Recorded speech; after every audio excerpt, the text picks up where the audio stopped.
Dear friends, आज के इस वीडियो में हम लोग डिस्कस करेंगे dispatch of relief loco in absolute block system और automatic block system.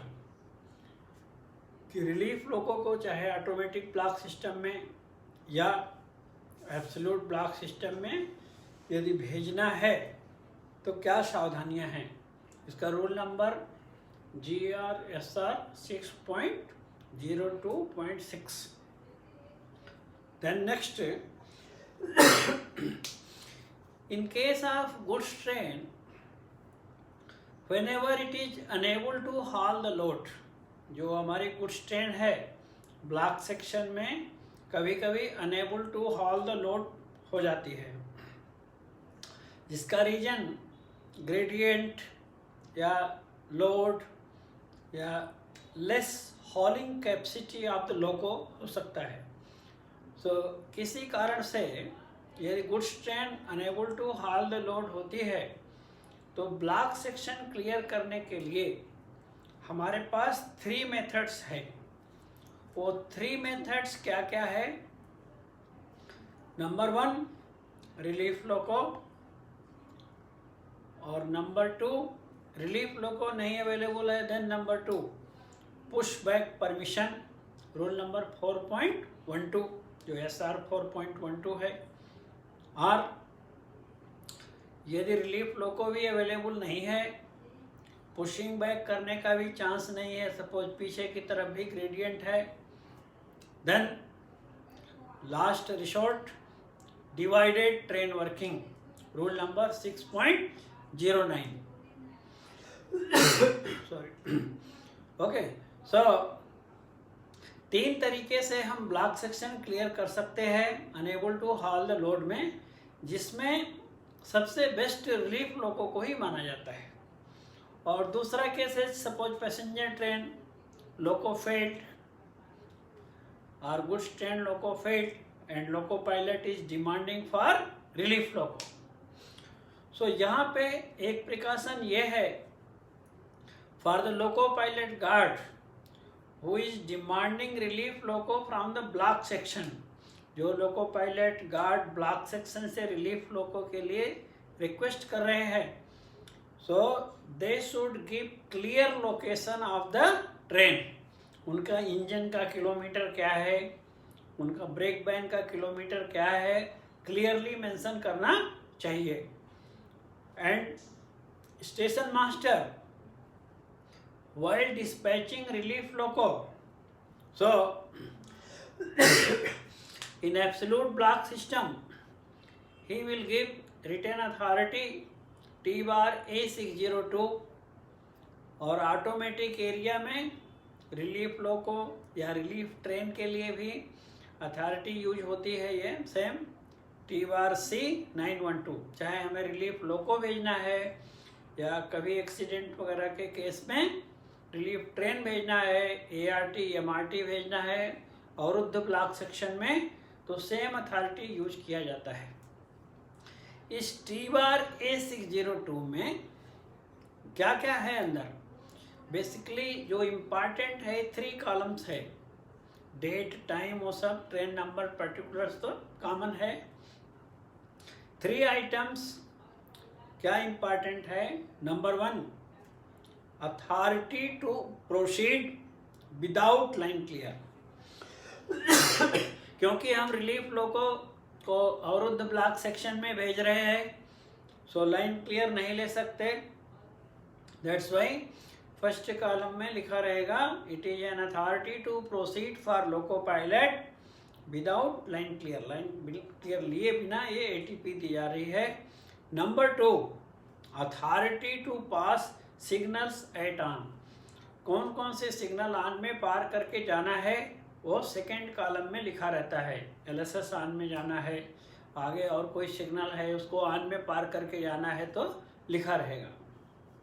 Then third caution order, जो लाइट इंजन लोको पायलट लेके जा रहा है, रिलीफ लोको को लेके जा रहा है, सो कॉशन ऑर्डर के रूल के हिसाब से कॉशन ऑर्डर भी उसमें कॉलम बना हुआ है। Okay, so and this T bar A602 relief loco का जो अथॉरिटी है और टी बार C912 कितने कॉपी में बनाया जाएगा?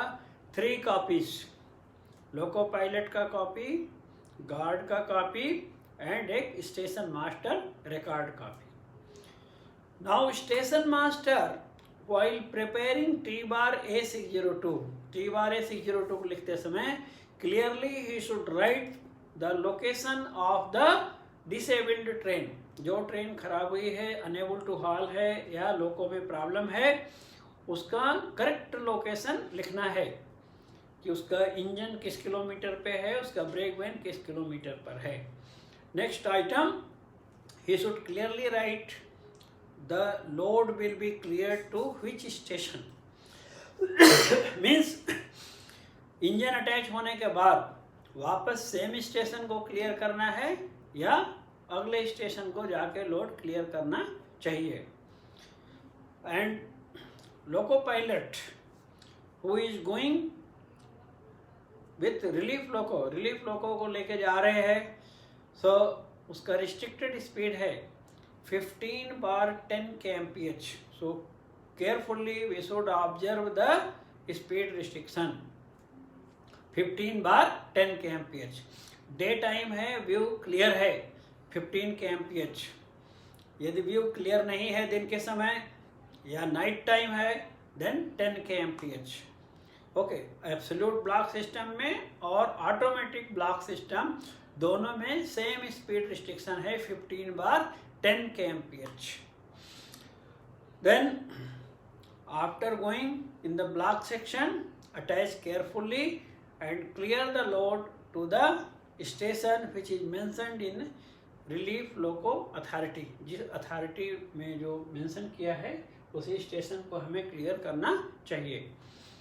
और लास्ट में हम आपको एक रिलीफ लोको का एक एक्सीडेंट केस भी बताएंगे. ये अपना नांदेड़ डिवीजन का एक एक्सीडेंट केस है, वो भी बताएंगे आपको ब्रीफ में. बिफोर दैट, ये जैसे सपोज करो गुड्स ट्रेन के केस में unable to haul the load है, so best method relief loco ही है.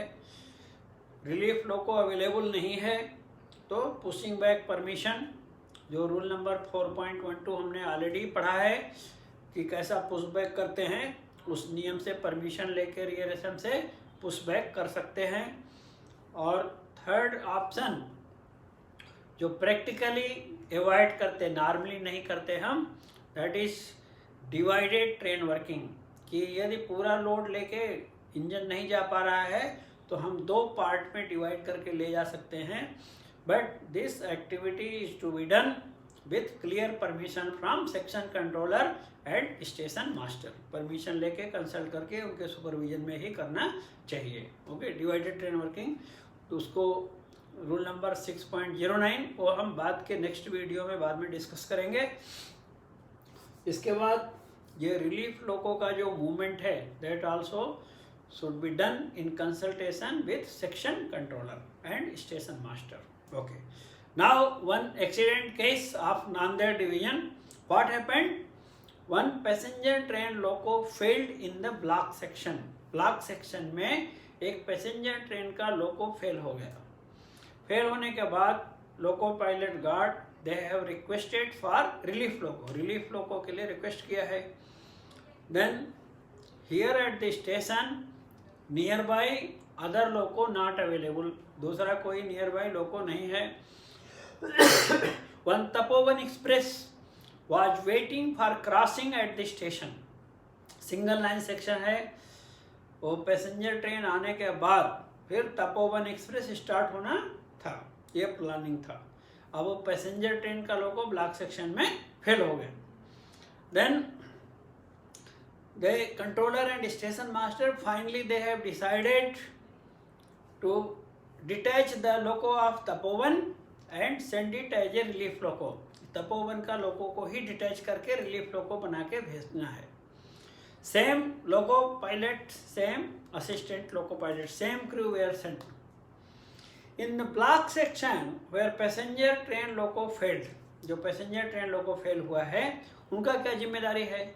Message you have given, and train is waiting for more than 10-15 minutes, ज़्यादा समय से वेट कर रहा है, then it should be protected as per GR 6.03. 6.03 का जो रूल है एब्सोल्यूट ब्लॉक सिस्टम का, उस तरह से हमें प्रोटेक्ट करना चाहिए. 600 metre 100 metre, 1200, 1210, 1220 metre, 300 meters, and one person should stand with stop and signal. So that was not done in the block section. वो काम नहीं किया गया था. So इधर क्या हुआ, दूसरा प्रॉब्लम, रिलीफ फ्लो को ले जाने वाला loco pilot, he has not observed the speed restriction of 15/10 kmph. He was going with high speed, as a normal speed you can say. And at the last moment, protection was also not available. When this relief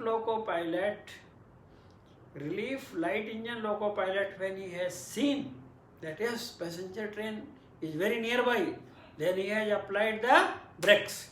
After application of brakes, the light engine relief loco collided with the waiting passenger train, head-on collision, and the impact speed was recorded around 45 kmph. Break लगाने के बाद जो टक्कर हुई है उस समय engine का स्पीड 45 kmph था. So you can imagine what was the speed of the relief loco. So that's why I told you this accident case. Accident case क्यों बताया, पुराना केस है, but what is the importance कि whenever our train is in the block section, जब हम block section में है, so protection is also very very important and we should be alert. Guard, loco pilot, LP, all staff should be alert. And the relief loco pilot, whenever we are working at whatever the speed restriction rule is there, we should follow strictly, you can say professionally. हमें speed restriction का पालन जरूर करना चाहिए.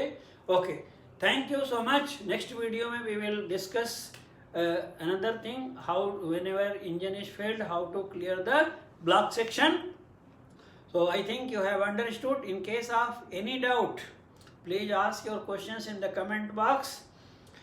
Like the video, and those who have not subscribed, please subscribe and share with your friends so that new video notification will come to you immediately. Thank you so much for watching.